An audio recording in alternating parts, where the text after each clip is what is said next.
So we got quite the sizable update for Orcs Must Die Death Trap today. Now this is not the update that brings the new map or brings Gabriella in, so it's not really a content update, but there are enough changes that your gameplay should feel some different effects and changes, and something you might want to dip into. Now, as always, the link to the full patch notes will be down in the description below, so make sure to head on over and read through it all, as I'm not going to go line by line through everything, as there is quite a lot of information here. Now, first off, there is a slew of bug fixes. Not going to go through the bug fixes.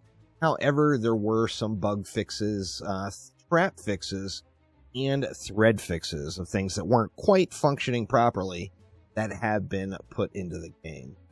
With that as well, there's some visual effects that were fixed and some UI fixes as well.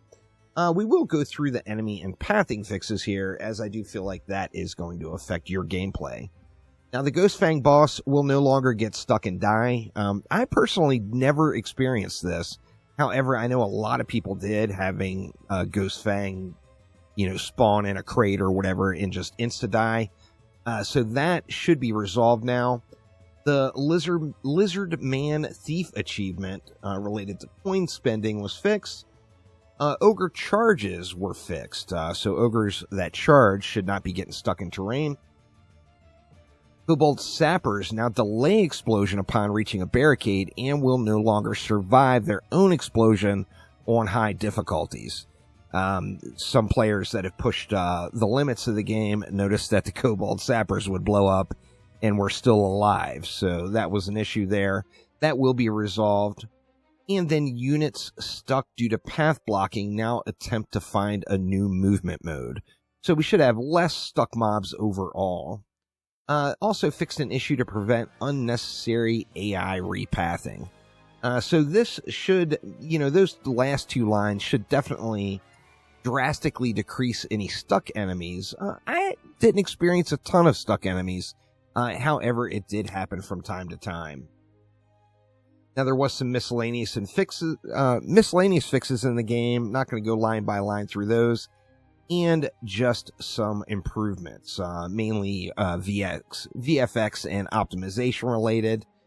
We got a little quality of life. When a new patch version is detected, players will be notified via chat and in the hub and lobby browser. Password protected games are now removed from the list when not searched. In the lobby list, when the star icon is moused over, it now shows friends in-game or the host name if no friends are in the lobby. Added a message to notify the host to change their settings when a player attempts to join their private game. Add confirmation to quick save button on the post-game menu. And made the options menu more mod-friendly by using names instead of enumerators. There were some gameplay adjustments. These, of course, are things that you will notice directly. So let's go ahead and roll through those. Starting things off, traps. The dev notes here are the barricade scaling was specifically for players getting deep in their runs or starting to scale up the difficulty. Barricades were just getting destroyed too fast at the higher levels. This provides barricade consistency across higher levels of play. The rest are technically bug fixes or provide visual consistency for things affected by the barricades. Now, as that dev note mentions, Barricade and Rift Barricade health now scales with difficulty and mission count. So your barricade health is going to scale up, meaning your barricades are going to be more and more viable in a later game. Decreasing trap cost distortions from 100% to 50% and fixed the supply-demand distortion text, making trap cost increased distortions no longer affect the Rift Barricade. So the Rift Barricade is going to have a consistent cost throughout and is not going to get a ridiculously high price added to it. Traps buffed by the Healing Trees Organic Traps thread now display the same glow as the Time Crystal traps. So that's kind of nice. Get a little visual indicator there of what is getting buffed. Now for War Mages, this one particularly was probably one of my largest complaints, and that is the long animations before you go into an ultimate. And they added in damage and aggro immunity during all ultimate activation animations. Now, you are going to have to be careful with that aggro immunity, particularly if you're popping your ultimate at the rift as enemies are closing in. As you're in that animation, if enemies are de-aggroed, they're going to run straight to the rift. So you're going to want to be very cautious about that. But adding that damage protection in, so you're not going to be getting slapped down while you're in that animation waiting for your ultimate to come live. On Kalos, the Calling Stone health now scales with difficulty and mission count. This falls right in with the barricades there. The Calling Stone, of course, in later game would just get insta-killed and one-tapped right away. So this has some scaling now with higher difficulty. Now, I gotta say, I like these Harlow changes. Primary damage increase from 28 to 32. Secondary damage increase from 30 to 35. The Wind Blast can now launch all hunters by default. But here's the big one for me. Big Henry's damage now scales with difficulty and mission count. Big Henry is the coolest damn thing ever, and having it become ineffective in higher difficulties or on later missions just was a big boo. So super glad to see that take place. Sophie got a little bit of a movement speed buff during Shadow Form. It went from 2 to 2.5. And then damage and aggro immunity during the startup of Shadow Form, the special. So same treatment as with the ultimates. As Sophie is entering into her Shadow Form, we'll get that damage and aggro immunity. Few thread changes, or just one thread change in there. Really reduce Make It Rain thread coin drop chance from 50% to 25%. So a few less coins with Make It Rain. And then with levels, dev notes here, switching Troll Archers to Ogres was to prevent Troll Archers from hitting barricades that are placed in their line of sight when attacking the Rift Crystal. Troll Archers can still appear in a wave via the random onslaught nodes. Rift Crystal damage was to make sure all enemies could hit the crystal. Some enemies would either not attack at all or miss their attack. Allows a chest to spawn on boss maps and their repeatable versions. Replace Troll Archers for Ogres in the Fish Market.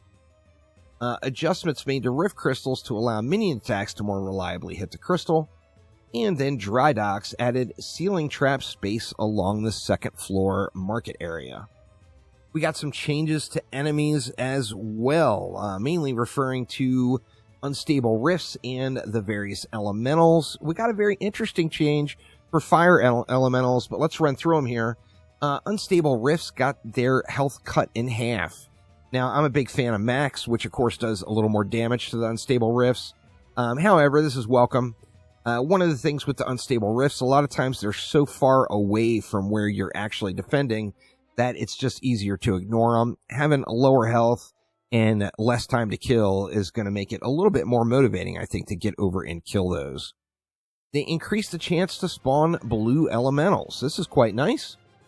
Decreased water elemental orb health from 2,000 health to 1,500 health. Same thing there. A lot of times the water elemental orbs were, just really far away from the area you're defending. So if you can kill it quicker, there's no reason to take it out if you're set up to do that.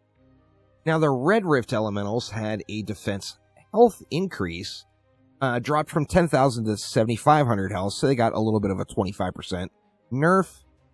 And then their damage increased, or damage dealt to players was decreased from 150 to 75. So they got a 50% nerf on their damage and a 25% nerf on overall health. Now, this one's quite interesting. Elemental Firelings are now player hunters. They'll no longer target barricades, but their explosion can still kill barricades or still do damage to barricades. This is quite interesting, and should add a little fun twist into the chaos. The little baby elementals, the little firelings, are going to come after you now and not just explode. The Cyclops Mage had an adjusted projectile. Keep that projectile a little higher in the air so it's not unintentionally hitting barricades. Of course, that's a huge projectile, so bringing that up a little bit higher. Now, there was a couple of changes to distortions and blessings as well, and then a general change. With a dev note here, this change was to help with the frustration of needing to get the last hit to get credit for the kill. And this is the kill all enemy milestone to no longer require bosses, moneybags, or blue elementals. There are still a few known issues. An issue where place barricades do not place a proper obstruction, causing enemies to walk through them. Issues with players not respawning after dying in the Arboretum. The Arboretum water, specifically. Issues where players getting revived being stuck at 99%. Issues where sentinels can fall off the platform and despawn. I didn't see that one. That's a little bit of a bummer. Issues where unstable rifts can spawn in walls. Issues with lost or corrupted profiles. Investigating issues with crossplay connectivity. And they are still investigating issues where enemy could be at 0 HP but not die and enter the rift. Now, this is a pretty fat update. However, as far as your gameplay, for me personally, I'm super excited about Gabriella and seeing the new map. So I'm kind of waiting for those updates to come and really excited about that. But this update was big enough where I figured I would go through a little patch note review. So as I mentioned earlier, the link will be down in the description below if you want to go check out all the patch notes.